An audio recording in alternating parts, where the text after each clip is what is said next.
एक बार फिर से अपने YouTube channel stock trading technique पर आपका हार्दिक स्वागत करता हूं दोस्तों। आज निफ्टी ने एक बहुत बड़ी मूव दिखाकर क्लोजिंग की और ऐसा तो मैंने भी नहीं सोचा था कि एक ही दिन के अंदर तकरीबन हम पौने 300 पॉइंट की मूव दिखाएंगे। मुझे एक वॉलेटाइल सेशन की उम्मीद थी, दोनों तरफ की मूव्स दिखनी चाहिए भी थी, लेकिन ऐसा नहीं हुआ। वन साइडेड ही हमने मूवमेंट दिखाई और अल्टीमेटली तकरीबन 822-23 के आसपास की हमारी क्लोजिंग रही।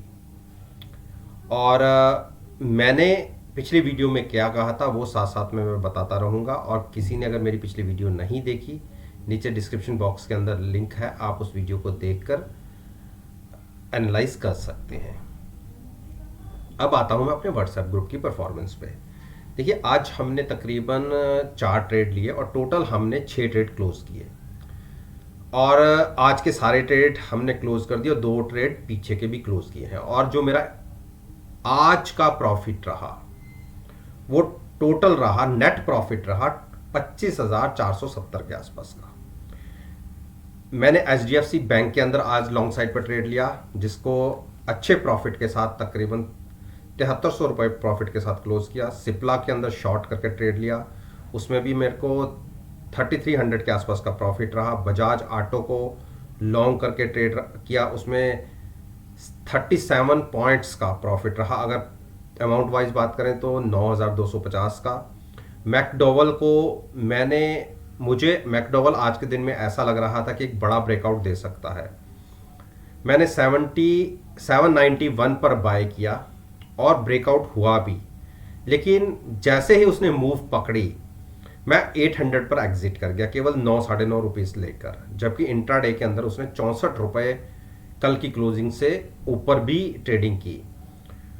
तो केवल 10,450 रुपये के आसपास का ही हमें नेट प्रॉफिट इसके अंदर रहा मैकडोवल्स के अंदर। हाँ, निफ्टी के अंदर मैंने 2 ट्रेड लिए थे, एक कल के सेशन में लिया था, एक आज के सेशन में लिया था, और दोनों के अंदर ही एक लिमिटेड रिस्क और लिमिटेड रिवॉर्ड की स्ट्रेटजी थी और इन दोनों में ही नुकसान रहा। और टोटल जो दोनों का नुकसान रहा एक लॉट के हिसाब से, एक लॉट के हिसाब से, वो रहा 4,850 का। तो नेट में मुझे जो प्रॉफिट रहा वो 30,321 रुपए का और लॉस रहा 4,850 का। तो 25,470-71 का एक प्रॉफिट मुझे इंट्राडे में जनरेट हुआ।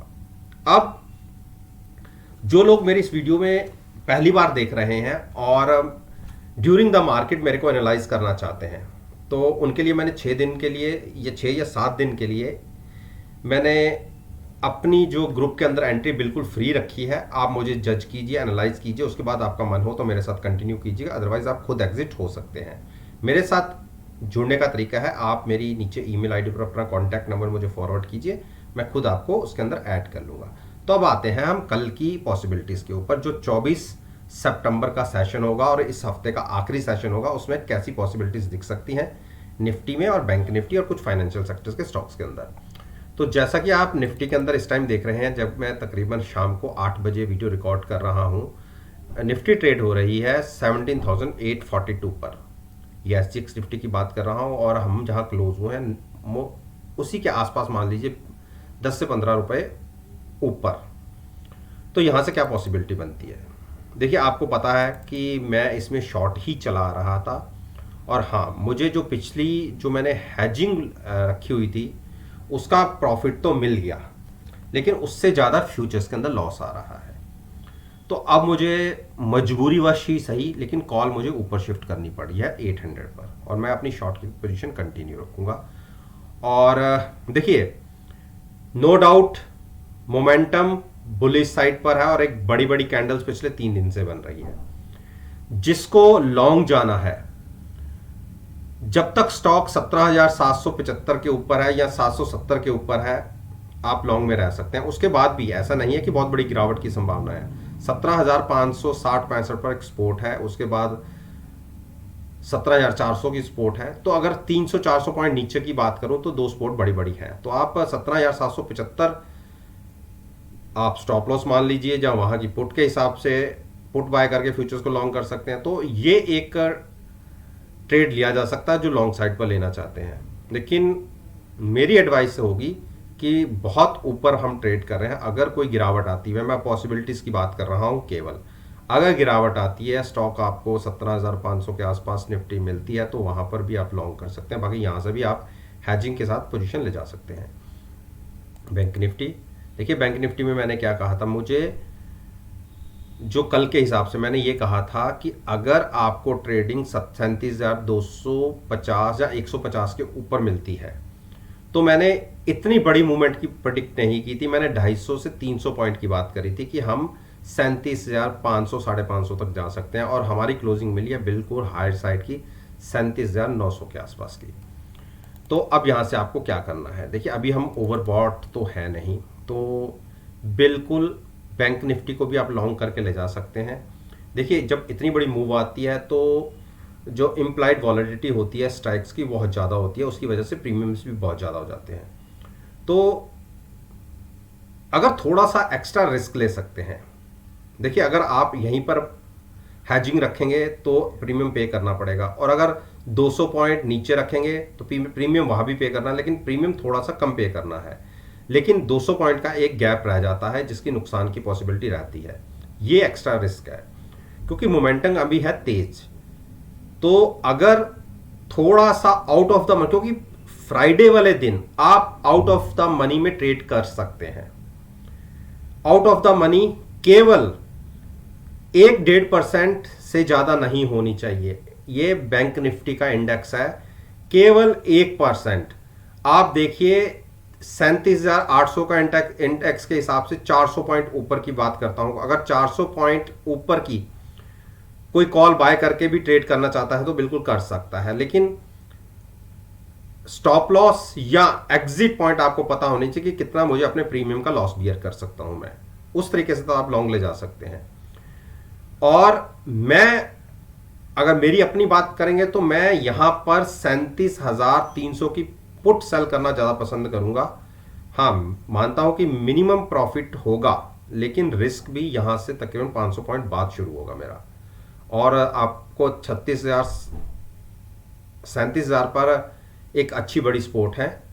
तो मैं अगर बेचूंगा तो मैं 37,300 की पुट बेचकर ट्रेड करूंगा लॉन्ग साइड पर, ये मेरी स्ट्रेटजी है।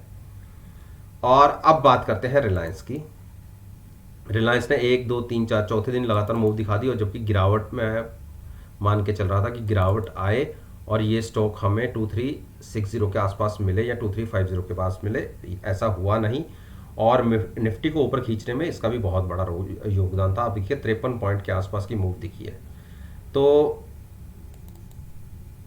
बुलिश क्रॉसओवर की पॉसिबिलिटी भी बन रही है। आप देखिए यहाँ से, तो अगर जब यहाँ से क्रॉसओवर होगा तो हम लॉन्ग बनाएंगे, अभी नहीं, तो अभी क्रॉसओवर की पॉसिबिलिटी है। तो मेरे हिसाब से अगर थोड़ा सा कोई रिस्क ले सकता है, 2450 के आसपास की पुट बाय करके आप फ्यूचर्स को लॉन्ग रख सकते हैं। यहाँ से 2540 का एक टारगेट दिखता है कि वहाँ तक ये स्टॉक जा सकता है। बाकी जिसने डिप पर बाय करना है उसके लिए वही 2350 का प्राइस रहेगा, गिरावट आती है तो वहाँ पर बाय करके चल सकते हैं। देखिए एचडीएफसी बैंक में देखिए आज इसने क्रॉसओवर दे दिया, और मैंने अपने व्हाट्सएप ग्रुप के अंदर इसको लॉन्ग साइड पर ट्रेड भी किया और बहुत अच्छे पैसे बने भी। मैं तो खैर 64-65 पर एग्जिट कर गया था, 51 पर मैंने एंट्री ली थी, और 64-65 के आसपास 65 के आसपास मैं एग्जिट कर गया था।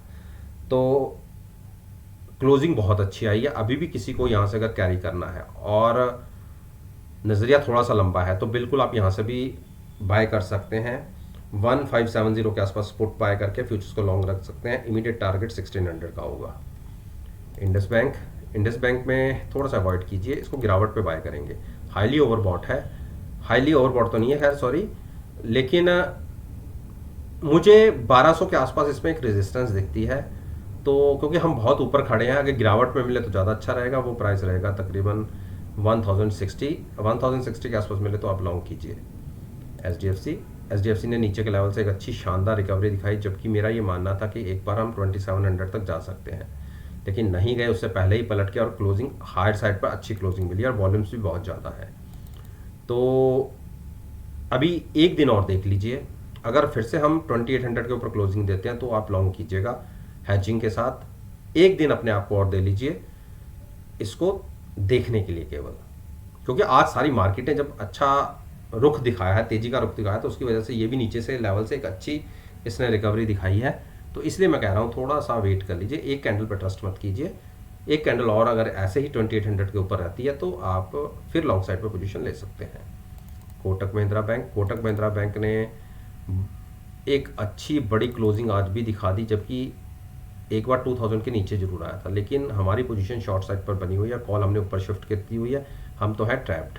लेकिन जो इसके अंदर डिप पर बाय करने की स्ट्रेटजी रखना चाहते हैं वो 1875 के आसपास गिरावट में मिले तो वहाँ पर लॉन्ग करें। 1875 याद रखिएगा, मैं तकरीबन 250 पॉइंट नीचे की बातें कर रहा हूँ, लेकिन जब भी गिरावट भी आएगी तो गिरावट भी इसी हिसाब से आती है जैसे ये स्टॉक चले हैं। डिप पर बाइंग करने की स्ट्रेटजी होगी, हम ट्रैप्ड हैं तो इसलिए मैं यहाँ से शॉर्ट करने की आपको एडवाइस नहीं दूंगा जो शॉर्ट नहीं करना चाहते। डिप पर बाइंग करने की स्ट्रेटजी रखिए तकरीबन 150-200 पॉइंट नीचे, और अपनी कैपिटल को बचा के रखिए गिरावट के लिए, कि जब गिरावट आएगी तकरीबन निफ्टी के अंदर 7-8% की, तब आप उसमें एंट्री लीजिएगा। आईसीआईसी बैंक, देखिए आईसीआईसी बैंक ने आज अच्छा क्रॉस देके क्लोजिंग दिखाई है, बहुत अच्छी क्लोजिंग है, 715 के ऊपर क्लोजिंग आई है, तो जिसको बाय करना है वो भी बाय करके चल सकता है। और लेकिन हैजिंग जरूर रखिएगा, पुट को बाय करके फ्यूचर्स को लॉन्ग कीजिएगा, टारगेट होगा 730 का। एक्सिस ने आज बड़ा ब्रेकआउट दिया, और मैं तो ये मान के चल रहा था कि नीचे की तरफ हमें 775 के आसपास मिल सकता है, लेकिन मिला नहीं। एक ट्रेड था हमारे पास इस ट्रेड को, और इसी ट्रेड को हमने कंटिन्यू रखा हुआ। मेरे हिसाब से जो हमने पीछे का 820 का हाई लगाया था, 2 बार हम यहीं पे अटके हैं, हो सकता है कि इस बार भी हम यहीं पे अटकें, तो 820 के आसपास हमारा एग्जिट करने का रहेगा जो ट्रेड हमने यहाँ पे लिया हुआ है, और दूसरा ट्रेड हमें मिल नहीं पाया तो यहाँ से एग्जिट कर जाएंगे। देखिए उसके बाद हो सकता है ये 840-850 भी हो जाए, मैं इतनी शॉर्टी के साथ नहीं कहता, लेकिन मेरा एक पॉइंट होता है कि जहाँ मुझे एग्जिट होना है, और उसके बाद डिप पर मेरी बाइंग की स्ट्रेटजी होगी, वो भी 1-2 रुपये डिप नहीं, अगर अच्छी डिप पर ले तो मैं तो एग्जिट होऊंगा। और आपके लिए भी एडवाइस रहेगी, एक बार 790 या 800 के बीच में कहीं मिले तो वहाँ पर एंट्री लीजिएगा लॉन्ग साइड पर, यहाँ पे थोड़ा सा अवॉइड कीजिए। अब बात करते हैं एसबीआई। देखिए एसबीआई ने अच्छी मूव दिखाई है, और मैंने 450-55 की कल भी बातें की थी, और अब जैसी आज क्लोजिंग मिली है, देखिए क्लोजिंग अच्छी आई है। कल हम फ्लैट टू पॉजिटिव खुलते हैं तो आप लॉन्ग पोजीशन लीजिएगा, अगर स्लाइटली नेगेटिव भी खुले तो भी लॉन्ग पोजीशन मत लीजिएगा। तो 450 या उसके ऊपर ओपनिंग और 10 से 15 मिनट ट्रेडिंग मिलती है तो आप पुट बाय करके 450 की आप फ्यूचर्स को लॉन्ग कर सकते हैं। उस केस में 460 का टारगेट होगा। तो दोस्तों ये मैंने आपके साथ निफ्टी, बैंक निफ्टी और दोनों इंडेक्स के अंदर जो फाइनेंशियल सेक्टर्स के स्टॉक्स हैं उनमें से कुछ स्टॉक्स पर मैंने अपना ओपिनियन आपके साथ शेयर किया है। और जैसा मैं हमेशा कहता हूँ कि आप मेरे इस वीडियो को नेक्स्ट ट्रेडिंग सेशन जो 24 या 24 सितंबर का होगा उसके साथ एनालाइज कर सकते हैं, और यकीन मानिए आप मायूस नहीं होंगे। अगर आप समझते हैं कि आपको इस वीडियो से कोई इन्फॉर्मेशन मिली है तो आप मेरे चैनल को सब्सक्राइब कीजिए, और साथ में बेल आइकन का बटन प्रेस करना मत भूलिएगा ताकि नोटिफिकेशन टाइम से आप तक डिलीवर हो सकें। इस बात के साथ मैं आपसे विदा लेता हूं, और एक नई वीडियो के साथ फिर से आपके सामने आऊँगा। तब तक के लिए धन्यवाद। Take care and